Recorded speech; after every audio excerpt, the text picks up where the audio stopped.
My dad is poor. That's not a read, it's a fact. And I called him yesterday to ask if he was voting for Kamala Harris. He said, no, I'm probably not voting at all. And I said, well, why not? His response, he said when he go to the grocery store and spend $60, he don't have 2 bags. And that's a problem for him. Whereas 4 years ago, that was a different story. But you have to remember that 4 years ago, we were in a global pandemic, so the whole thing is a different story. I knew I was not going to be the one to persuade him to our side, but there was a... Wait. Did you hear what she just said? She made a case against herself, and so she never actually substantiated the argument. The only thing that she did is something completely different, which obviously we haven't gotten to that part of the video yet. And I want to replay this. You know me, I like to start over. I like to replay this. I'm also going to give credit to the content creator. So I always like to leave that in the description, regardless of whether or not I actually agree with the person or not. And then on top of that, make sure y'all tap into the Patreon. The link is in the description as well as pinned to the top of the chat. If y'all want to rock out with a group of people that's going in the direction that you're going in, Stock Club, meetups. I'm in Houston today to come and kick it with my people. I like to fly to different cities, mastermind sessions, videos. I actually show you all the receipts of what it is that I've accomplished and what I do on a regular basis. So make sure y'all tap into that. But she just literally made the argument against herself. And although I think that an informed voter is much better than a person that just randomly goes to the poll without any kind of insight on the policies or how it is, it's, you know, how it's going to affect you in real time and in real life, especially in a local election. The father said it. Listen, I'm poor. She said the first words that came out of her mouth was that her father was poor. And he said, when I go to the grocery store today versus when I go to the grocery store or when I went to the grocery store 4 years ago as a result of Trump being in office, whether that having more resources or the cost of living wasn't, it was more in pair with whatever it is that you made. His lifestyle is dramatically worse after 3.5 years, almost 4 years of Biden and Kamala Harris being in office versus when Trump is in office. How is it that people vote against their own best interests? And we ain't even, 15 seconds into the video. Let me rewind it. Let me start all over because I want to get the full context.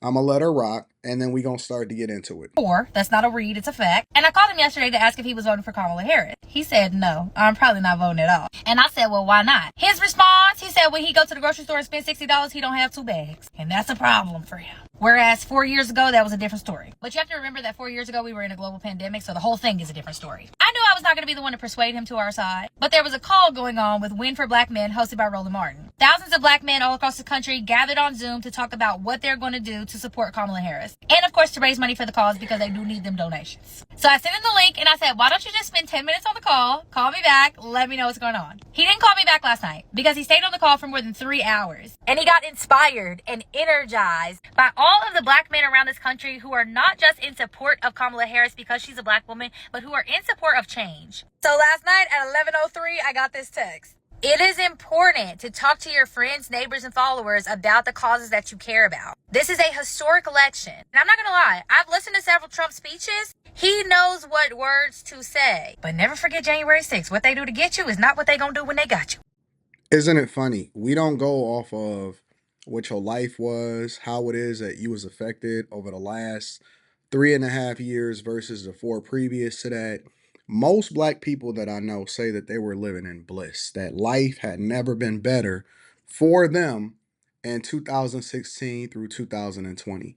Now we've come to the point to where, and I said that they were going to use our women, which includes the ones that you lay next to, the ones that's your parents, and then also the ones that's your daughters. They're going to use the women because they know that you're weak for women in all capacities in order to beat you up. And now they then flipped you by having you go over into a simp. Roland Martin? Seriously? Roland Martin. In order to advocate for somebody that is not in your best interest, that whose only 2 things that we can identify, and we haven't heard I have not heard one person, and we've been on this wave for a minute now, including her at the forefront. I haven't heard one person that can give me any piece of policy that would actually help them. But the only thing that matters is the fact that she's a woman and she's black. So it's gender. identity, black, race, identity politics, diversity, equity, and inclusion at the highest level. This is the same thing that y'all got when it came to feminism. And now y'all complaining about the fact that y'all the ones that got affected the most in every single way and capacity. You didn't know how to pay your student loans. Your life is messed up. You mad that you need a man. You don't know how you're going to survive. Even when you're making a bag, you don't know what to do with it. And your dollar don't go as far. And so you still are bad and mad at the fact that whatever it is that you voted for is the very thing that's the worst for you. So now you got an opportunity to undo all of that. You got an opportunity to undo all of that by making a better informed decision based off of policy and not identity. And we fail to do so. We neglect to do so. And because y'all letting y'all daughters and y'all wives and your girlfriends and your side chicks and your mamas and your grandmamas continue to keep you on a democratic plantation because it does not add value into your life, but it makes you feel good because you got somebody with a similar hue as you that don't even identify as you.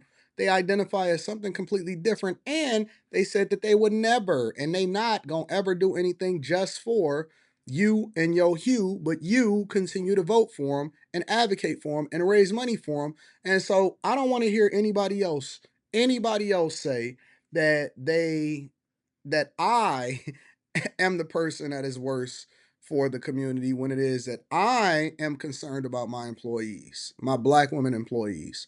I am concerned about my daughter, no son, daughter. I am concerned about my wife. The thing that I do is for them, is for you. But we continue to do this, and our call to action is not based off of anything that you can substantiate. Hey, man, what makes her good for the country? What is she doing? What has she done in the last 3.5 years except hide and advocate for the alphabet community? I just seen a commercial with her on RuPaul's Drag Race or something. I've never seen or heard anything about RuPaul's Drag Race in my entire life, except for I think I seen a billboard or something like that when I went to Vegas for like some show that they got over in Vegas. And she hitting on all cylinders as far as everything that we stand against as more of a conservative people that are now absolutely positively entrenched in this liberal hellhole and in your liberal hellhole cities that you can't even survive in. Don't you see the devil is using every single tool in the arsenal in order to try to get y'all to vote based off of identity politics, but nobody can give me anything, not one thing that would justify or substantiate the idea that we need to vote for this person because they are the best person for the job. Just only whether or not you dancing and you water waving with all of the people that we don't necessarily care about as far as lifestyle. Insane, absolutely insane. But I'm curious, do you have somebody in your family that is trying to influence you to vote a certain way or be a certain thing? And have you given in, or are you scared to even comment because you don't want to be held accountable or you don't want the backlash that comes along with knowing that you're simping out for people that don't even know any better and you're supposed to be the leader of your household as a man? Just curious. Are the women more manly than you as far as influencing you instead of it being the other way around? Because I know how my daughter think, and my daughter is more of a reflection of me, 100%. I'm curious as to what y'all think. Make sure y'all leave a comment. Also, again, make sure y'all tap into that Teach Henley. 40% off your first order, 20% off for life. And then the Patreon. I love y'all. I appreciate y'all. It's going to be an interesting next 4 months, y'all.